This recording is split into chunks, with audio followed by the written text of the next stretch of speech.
When I was a child, my brother would tell me a bedtime story about the man who murdered our father. Hey everybody, it's Charlie. This is going to be my Game of Thrones Season 8 Episode 2 video. So everybody grab your Valyrian swords or dragonglass weapons. Here we go. I'm doing Game of Thrones videos all season long. Be sure to subscribe to get everything if you're new to the channel. And we're also doing a new round of that HBO Now giveaway. All you have to do to enter is be a subscriber and leave a comment on the video. Careful for spoilers from Episode 2, obviously. We do top 10 WTF and Easter eggs from the books. Starting with number 15, the trial of Jaime Lannister, a nice mirror for Tyrion's trial during Season 4, and Cersei having to take the walk of shame. All of the Lannister children now have been held to task for their past misdeeds. Tyrion's really the only one of them who was on trial for a crime that he did not commit, although he had plenty of past misdeeds that he was not being tried for. There were all kinds of references from Daenerys to him becoming the Kingslayer. You killed my father. Apparently Viserys told her a lot of stories about Jaime when she was young. You promised me an army. All I see before me is one man with one hand. Everybody seems like they're trying to set Jaime off, but he takes it really calmly until Bran gave him that record drop moment, just like he gave Littlefinger during Season 7. Chaos is a ladder. In Jaime's case, it was the quote that he gave him before he pushed him out the window. The things I do for love. They call out the fact several times during the episode that Jaime has been on the opposite side or enemies with pretty much everybody in this room. Like, we here all at one point wanted to kill the Starks, now we're here defending it when they're sitting around the hearth at the end of the episode. Think about how pissed Tywin Lannister would be if he were alive to see them do this, which I think is also a nice name drop from Tyrion, reminding you about Bronn's secret mission to assassinate them with the crossbow he used to kill Tywin during Season 4. Important detail too, according to Jaime, the Golden Company troops that Cersei has, give or take 20,000 minus the ones that Euron has already killed. She'll have enough people to defeat anyone who survives the battle with the White Walkers during Episode 3 next week. Or at least Jaime thinks so, unless there's some other big twist, which I'll talk about towards the end of this video when I start talking about the White Walkers. I think there's going to be a big twist with the Night King, and I don't think he's going to do what you expect him to do. Like, Bran was trying to concoct this plan to lure him out into the open. There's a really important reason why I don't think that's going to work. I love that Jaime refused to apologize for killing the Mad King. I'd do it again in a second. I was protecting my family, my house. He refuses to apologize to Sansa for taking in Ned Stark. I was acting under orders. It was time of war. I did what I needed to do. But later in the episode, he opens his conversation with Bran by apologizing for pushing him out the window. 14, though, was just setting up the Brienne-Jaime arc during the season. They have one of the most compelling relationships on the show. I know there's all this Tormund stuff and they're using for comedy in the background. The big woman's still here? But really, I think it's all about Brienne and Jaime's relationship. So I'll talk about what that is, because it's not quite the same thing as Gendry and Arya's relationship or Jon Snow and Daenerys' relationship. I think the show has just done a lot more work establishing their relationship than, say, like Jon Snow and Daenerys' relationship, which they kind of sped through Season 7. Like, they meet, and then a couple episodes later, they're deeply in love. There were a lot of callbacks during Brienne's testimony all the way back to Season 3. He protected me at the cost of his hand. That was Locke's group during Season 3. And Brienne also very aptly puts that the only reason why Sansa is alive is because of an oath that Jaime swore to Catelyn Stark to help find her children and bring them home, which is why he gave Brienne Oathkeeper and her armor and set her off on her way. The way Sansa explained it during the episode, though, is that she trusts Brienne and Brienne trusts Jaime. It's not that Sansa trusts Jaime. She's just willing to give him the benefit of the doubt based on Brienne's testimony. And because of the Cersei twist, almost none of them are listening to Tyrion, so he's kind of on the outs for most of the episode. Number 13, Jaime and Bran's reunion in the Godswood. So this is sort of Bran telling Jaime that he only could become the man he is today if he had pushed Bran out the window. If he had not, he would still be the golden trash bag character that he was at the beginning of Season 1. It doesn't absolve Jaime of any of his guilt, and he has this really funny reaction to Bran when Bran explains how he's not Bran Stark anymore. I'm kind of the three-eyed raven. It's the same quizzical look that Sansa had on her face when Bran told the same thing to her. I don't know what that means. Three-eyed raven? What's that? Even though Bran has green sight and he probably has an idea for what Jaime's role is specifically, he doesn't come right out and tell him. And I love the way they leave their conversation too, is that why should you worry about whether or not I'm going to tell anyone the truth about what you did to me? Because we all might die tomorrow, so what would it matter after that? So you almost get a version of that same extreme Jaime reaction face that you got at the end of Episode 1 when he first noticed Bran, like, oh my god.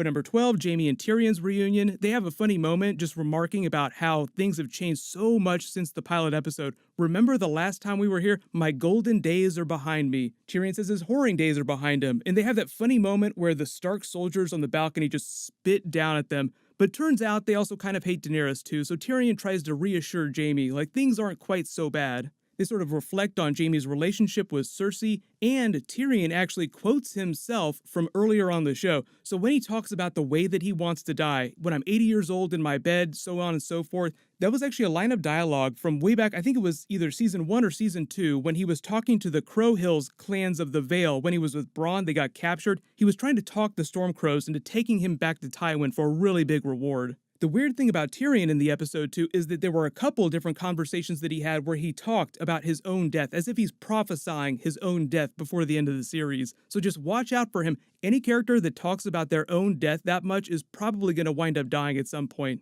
Number 11 was Jaime and Brienne's reunion in the yard. They have a conversation about Pod, which seems kind of funny, but really it's a metaphor for what's going on with Jaime during this season. So Jaime says he's come a long way, but Brienne says he's still got a lot to learn. Just saying that, even though Jaime is doing the right thing now, trying to be honorable, he still has a long way to go before he completely redeems himself. Brienne stops him short as they're talking about battle planning. Why aren't you insulting me? And it's sort of them acknowledging the air between them where they left things last time, where they know that they care about each other, but because neither one of them is completely prepared to directly address the way they feel about each other, she just kind of pushes them away, and it gets even more tense towards the end of the episode. But I do feel like the two of them later in the episode probably had one of the best scenes in the entire episode. Number 10 was Daenerys versus Sansa, so this actually lets you know about what's going to be happening after the big battle of Winterfell. Like, what happens when we defeat the Night King? There's still going to be a lot of problems to solve. They're both wearing their new outfits. Sansa has her new leather armor on. Daenerys has the new fur-lined dress. They make remarks about families being very complicated. Obvious setup for the R+L=J info bomb that Jon is getting ready to drop on her. The fact that it's just going to complicate both of their families, Stark and Targaryen. They make a joke about Jon Snow being short, because she was talking about Khal Drogo. Who was the man that you loved before Jon? She talks about someone who was taller. That was Khal Drogo that she was referring to. But the real tension between the two of those characters is all about what happens to the North after they win the battle, defeat Cersei, and put Daenerys on the Iron Throne. Sansa wants continued independence for the North after the battle. Daenerys clearly isn't ready to offer that to her, so they're going to have to circle back around to that after the big battle to address it before the finale. The reason they're cut short, though, is actually great. Number 9, Theon in Sansa's reunion. This is actually one of the more touching reunions in the episode, and it reminds you of the beginning of Season 6 when they first escaped Winterfell together. So there were actually a couple really good Sansa-Theon scenes during the episode. She seems like she cares about him a lot. The whole reason he came back, though, is obviously to atone for what he did. He even references it later when Bran explains his plan for bringing the Night King out into the open in the Godswood. Let me defend you with the Ironborn. So it's sort of him atoning for sacking Winterfell during season 2. But like I said, I think there's going to be a big twist with Bran's special plan in the Night King. I don't think it's going to work, so I don't think things are going to go down the way they think they will. Number 8, though, Jon Snow's reunion with Ed and Tormund. So this is actually just a funny moment where he sees Ed and the music swells up, but Tormund almost tackles him out of frame before he can hug Ed. Tormund was like the master blocker this episode. Like, he shows up just to make things awkward with Brienne and Jaime later in the episode. He stops Jon Snow from hugging Ed. Tormund is a master at stepping in between people. The whole point of this scene, though, was just to catch everyone up to speed about what happened at the last hearth. R.I.P. Little Lord Umber, and they basically say that anyone who hasn't already made it to Winterfell, like the Glovers over in Deepwood Mod, they're already part of the army of the dead. So I think that's a way to say that by the time the White Walkers have shown up at the end of the episode, walk into frame, they've already hit Deepwood Mod. So all the Glovers are somewhere walking around with the other Whites in the background. But number 7, the big battle planning scene. So there's this montage, Jon Snow giving voiceover and inspirational battle planning speech while they all show off the defenses around Winterfell. He explains that they only need to kill the Night King to stop the entire army of the dead and the other White Walkers. So that's when Bran launches into his big explainer. The really cool extra new detail we get, I don't know if this is a book thing that George R. Martin helped them with, or if this is just the showrunners sort of coming up with this on the fly, is that they say that the Three-Eyed Raven is one of many in a line of Three-Eyed Ravens that the Night King has been trying to kill up to this point. So the main target, as we all suspected earlier this season, is Bran himself. The actor that plays the Night King before the season started did a big interview where he says, "Oh, I have a target during the season. The Night King is coming for someone. You'll learn what it is." But number 6, Bran explains his plan for luring him out into the open. Now, Bran seems like he's assuming that the Night King is going to come to Winterfell, but I actually don't think that he's going to show up, because what happens at the end of the episode when the White Walkers walk into frame on their horses? You don't see the Night King anywhere, and you don't hear the dragon screeching or flying in the background. So for all we know, the Night King has turned around and gone down to King's Landing to try and start creating whites down there so that they have to fight a war on 2 fronts instead of just this battle of Winterfell. But Bran's plan is to just wait for him in the Godswood and use himself as bait. So that's, when Theon jumps in and says, "We'll protect you." But like I said, I don't think that it's going to go down the way they expect it to. Bran and Samwell's explanation for why the Night King wants to kill him is a little more eloquent, but it actually does line up with most people's fan theories. Just that the Night King wants to bring winter to the entire world, a never-ending winter. That's why they call it the Long Night. He wants to end man as a species, and Bran says the reason why he wants to kill him because he's a living memory of everything that's happened in the world. So you kill him, you kill memories of that. Then Samwell launches into a much more eloquent explainer for it all, which may be set up for that Lord of the Rings style twist that everyone was joking about last season. What if Samwell is the one to write the book about what just happened and he calls it A Song of Ice and Fire? Samwell says that's what death is, forgetting, being forgotten, and the way that you do not forget is that you write stories down. So hopefully they won't be quite so on the nose about it, a la Lord of the Rings, but let me know in the comments if you actually think that that's going to happen based on what Samwell is saying in this moment.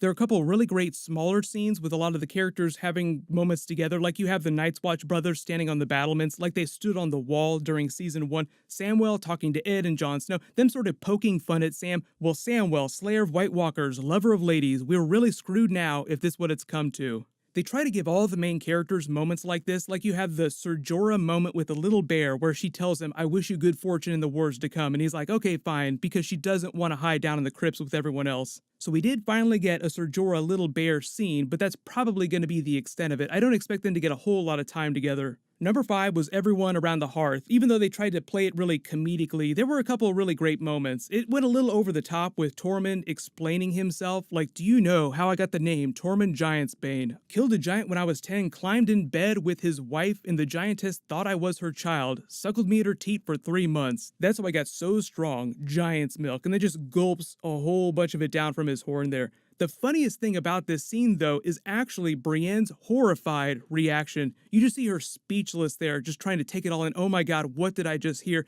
And during all those moments where he was trying to proposition Brienne, you could actually see her in frame with Jaime just out of focus. And it was just sort of their way of addressing the funny love triangle that's been happening for the past couple of seasons. But like I said, I think this is all about Jaime and Brienne. They've been setting that up ever since season 3, ever since he explained why he became the Kingslayer. Number 4 was Arya's second reunion with the Hound, which was a little more personal, but they also got the reunion with Beric, who she hasn't seen since season 3. I love the way she checked him too. "What are you doing here? You've never fought from anyone but yourself." And then he remarks, "I fought for you, didn't I?" Which is a way to show you that they both come a long way. He's actually being more honorable, being a good person. She's kind of gone in the opposite direction, even though she is fairly well adjusted. She is a stone cold killer at this point.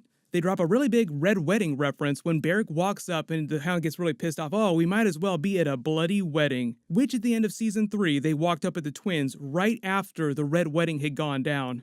Arya lets us know that Beric isn't on her list anymore. I think that happened during season 6 when the Waif was questioning him, and it was just a really way of acknowledging how Arya cared about the Hound at that point. Number 3, though, was Arya and Gendry finally doing the deed, as awkward as possible as you would expect from a couple people like that. Arya's first time, I won't want to die without experiencing this, so let's just get it on, get it over with. I'm not the Red Woman, take your own damn pants off. She seems a little surprised when he tells her about his true origin. "I'm Robert Baratheon's bastard," but I don't think that mattered to her before, so I don't think that it really changes anything about the way she feels about Gendry. The other really interesting thing, too, about their scene is that when she's taking her clothes off, Gendry notices all of her scars from her training. It's the same kind of look that Daenerys gave Jon Snow when she saw all of his scars during season 7, episode 6. Like, wow, what happened there? There's clearly a story behind all those scars. Number 2, though, obviously, was Jaime knighting Brienne. If you didn't recognize, they were actually playing the same soundtrack from when he gave her Oathkeeper, even though it sounded like an Oathkeeper theme song. The name of the song is actually called Kingslayer, so it started out as a Jaime Lannister theme. Then once they got to season 4, their relationship had blossomed a little bit more. It turned into a theme for both of them in that Oathkeeper moment. So I think of the song as more of an Oathkeeper theme, which makes sense now that he's knighting her. Rise, a knight of the Seven Kingdoms. The really interesting book Easter egg there is that A Knight of the Seven Kingdoms is a reference to the book called A Knight of the Seven Kingdoms, which covers the adventures of Duncan Egg that George R. R. Martin wrote. Within the world of A Song of Ice and Fire, Brienne of Tarth is actually related to Sir Duncan the Tall. If you couldn't tell what that Podrick song was too, big surprise twist, Pod is apparently a really amazing singer. Maybe the other surprise twist is that that's what he did to the girls in the whorehouse so many seasons ago. Like, what did he do to those girls that make them love him so much? But the name of the song that he's singing is called Jenny's Song, and it's fabled that the song was always requested from Jenny by the ghost of the High Heart as payment in exchange for telling the Brotherhood Without Banners of her prophetic dreams. So it's kind of a book Easter egg for something that they didn't really do on the TV show, but obviously the song itself was just really nice the way they used it during the episode. I love the transition to the next big Jon Snow Daenerys scene too. As the song is being sung, you have this big montage, you see all the different characters and groups all around the castle. You see Daenerys enter the crypts as Jon Snow is standing at Lyanna Stark's statue, and she remarks about Rhaegar Targaryen. Oh, he did all these terrible things to Lyanna Stark. They said that he was a great singer, obviously referencing the Jenny of Oldstone song. That compels Jon Snow to tell her the truth, and she doesn't believe it almost as much as Jon Snow didn't believe it. He was a little quicker to believe what Samwell was telling him. Oh, your best friend and your brother told you something, and you're going to believe it outright. It's true. I know it's true. The way they're spinning Daenerys' reaction is that she's thinking more of it from a succession standpoint. Oh, you have a claim to the Iron Throne now. You're competing with me for the thing that I've wanted this whole time. Even though I think that they're overblowing that point a little bit, they're probably going to use it as a point of drama between the two of them for the rest of the season, at least until the last couple of episodes. Everything goes wrong for everyone all at the same time as things just start spinning out of control as the White Walkers arrive. The horn sounds, the White Walkers arrive, but like I said, I think the twist that we're not expecting here is that the Night King won't even be at this battle. It'll just be his White Walker generals in the Army of the Dead, and the Night King will try to beeline down for King's Landing. So prepare yourself. Next week will be their Helm's Deep episode, as they're calling it, Lord of the Rings style. Just an episode where it's nothing but this giant battle going on, the biggest battle in TV history. So it is going to be epic. The episode's going to be way longer than episodes 1 and 2, so I might have to do like a top 20 WTF video. But leave all your questions in the comments below. I'll do an episode 3 trailer video tomorrow. I'll name a giveaway winner when I post that in a Q&A video on Tuesday, just like I did last week. But while you wait for everything, click here for my Arya and Gendry Season 8 video, and click here for my Game of Thrones Season 8 Episode 1 video. Thank you so much for watching. Everybody stay awesome. I'll see you guys tonight.